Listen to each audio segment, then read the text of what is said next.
ನೋಡೋ, ನೀನೇನು ಹೇಳ್ತಾ ಇದೆಯಲ್ಲ, ಅವನು ದುಡ್ಡು ಮಾಡ್ದ, ಅವನು ನನ್ನೇಜೆ, ಅವ್ನು ಕಾರ್ ತಗೊಂಡ, ಅವನು ಒಳ್ಳೆ ಕೆಲಸ ಸಿಕ್ತು, ಬಿಸ್ನೆಸ್ ಮಾಡ್ತಾವನೆ, ನನಗೆ ಯಾಕೆ ಮಾಡೋಕ್ಕಾಗ್ತಾ ಇಲ್ಲ ಅಂತ ಕೇಳ್ತಾ ಇದೆಯಲ್ಲ.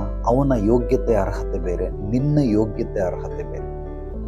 ಯಾವಾಗ ಈ ಯೋಗ್ಯತೆ ಅರ್ಹತೆಗಳನ್ನು ಮನುಷ್ಯ ಅರ್ಥ ಮಾಡ್ಕೊಳ್ತಾನೋ ಆಗ ಇನ್ನೊಬ್ರಿಗೆ ಕಂಪೇರ್ ಮಾಡೋದಿಲ್ಲ.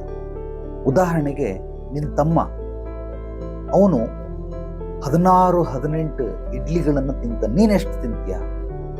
6-7. ಯಾಕೆ? ಅವನ ಥರ ತಿನ್ನು.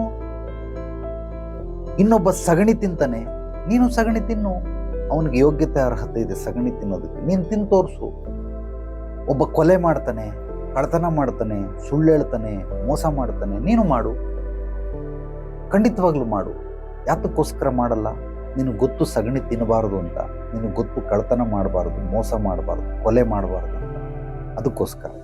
ಅದೇ ರೀತಿ ಇನ್ನೊಬ್ಬ ಅವನಿಗೆ ಏನು ಮಾಡ್ತಾವನೆ, ಅವನು ನಿನಗಿಂತ ಹೆಚ್ಚಾಗಿ ಸಂಪಾದನೆ ಮಾಡ್ತಾವನೆ, ಅದು ಅವನ ಯೋಗ್ಯತೆ ಅರ್ಹತೆ, ಅವನ ಬುದ್ಧಿ ಜ್ಞಾನ. ಅವನು ಮಾಡಿರುವಂಥ ಪಾಪಕರ್ಮ ಪುಣ್ಯಕರ್ಮಗಳು ಅವನನ್ನು ಆ ಮಟ್ಟದಲ್ಲಿ ತಂದು ನಿಲ್ಲಿಸಿದೆ.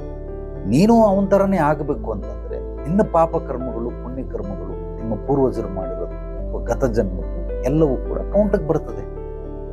ಇನ್ನೊಬ್ಬರಿಗೆ ಯಾಕೆ ನೀನು ಕಂಪೇರ್ ಮಾಡ್ಕೊಂಡಿಲ್ಲ? ಅದು ಬಿಟ್ಟುಬಿಡು. ನಿನ್ನ ಕೈಯಲ್ಲಿ ಏನೇನು ಮಾಡೋದಕ್ಕೆ ಸಾಧ್ಯವಾಗುತ್ತೋ ಇದೆಲ್ಲವನ್ನ ಮಾಡ್ತಾ ಹೋಗು, ಖಂಡಿತವಾಗ್ಲೂ ಬರ್ತದೆ.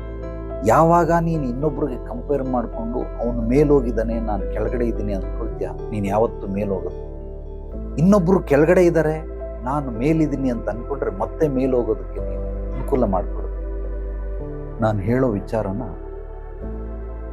ಆಳವಾಗಿ ಅಧ್ಯಯನ ಮಾಡು, ಮನನ ಮಾಡು.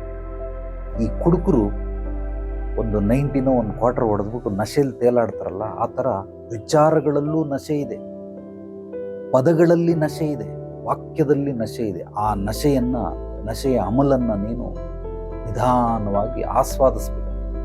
ಆಗ ಬದುಕಿನ ಅರ್ಥ ತಿಳಿಯುತ್ತೆ.